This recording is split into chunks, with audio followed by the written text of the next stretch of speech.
How is it that an image of the king intended for public display has become a state secret? I'm Catherine White, you're a Royal Australian.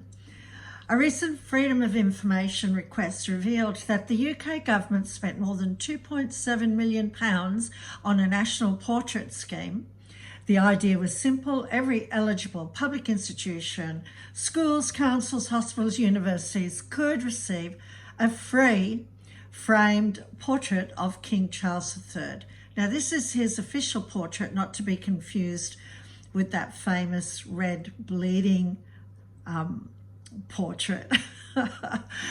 A total of 66,000 institutions were eligible, but here's the kicker: only 20,000 said yes.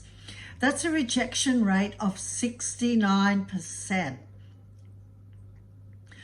The numbers reveal a deep divide. The hospitals accepted only 3%, universities just 7%, but national and local government officers, they were 73% that received the portraits. These are the facts as we know them.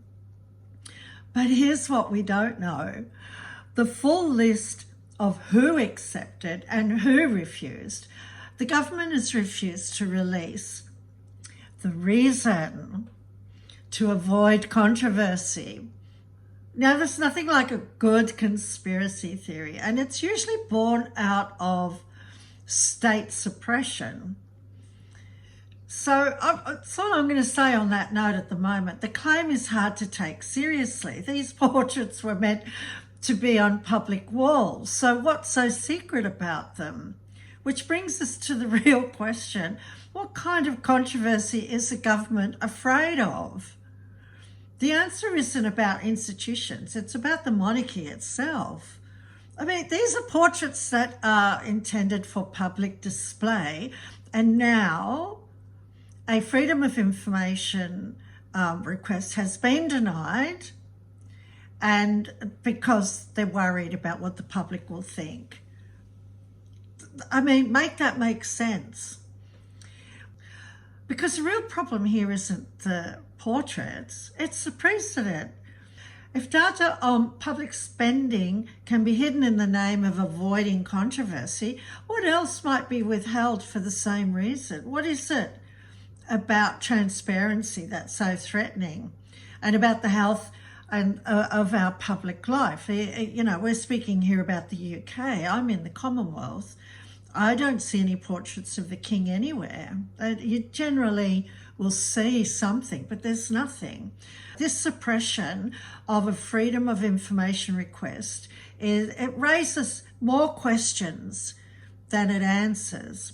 So we end with a question: why is this rejection being treated as a threat instead of a reality to be understood?